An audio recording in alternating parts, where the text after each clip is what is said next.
कस्तो लाग्यो? मिठो त मिठै छ तर मम्मीले बनाएको चाहिँ हो के यस्तो क्रन्चीनेस हुँदैन भित्र त्यो पिरो पनि ठिक्क हुन्थ्यो नि मम्मीले बनाउँदाखेरि है सुन्नुहोस् न म मेरो साथीकोमा आज बस्न जान्छु ल। हुन्छ मम्मीलाई सोध न मम्मीले दिएपछि त्यही गर न है सुन्नुहोस् न हजुर यो न्यु इयरमा मुभी हेर्न जाउँ न। मलाई एउटा दिमागमा आइरहेछ म टिकट काट्छु ल। टिकट काटिसकेँ मैले के मम्मीले काट्न लागेछ टिकट ममले यी के हिन्दी मुभी होला? हेर नि मम्मीले एक्लो वानको टिकट काट्न लागेछ मम्मीले प्रदीप खड्काको मुभी हो नि त ज्यान वानमा आउने एक्लो नेपालमै फर्स्ट टाइम हलिउड लेभलको साइफाई मुभी होइन? दामी हुन्छ होला है तिमीलाई कस्तो थाहा हो तर अघिदेखि यसैको कुरा हो। टेन्सन नलियो भइसक्यो टिकट यहाँ मम्मीले काट्न लागेको छ तर तिम्रो र मेरो मात्र छ टिकट अनि उहाँहरू आउनुहुन्न र?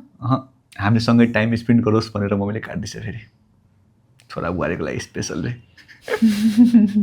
मम्मीमा छुट्टै जाने रे उहाँले डिस्टर्ब गर्छ अरे हामीले भनेर बुढाबुढी छुट्टै रे ए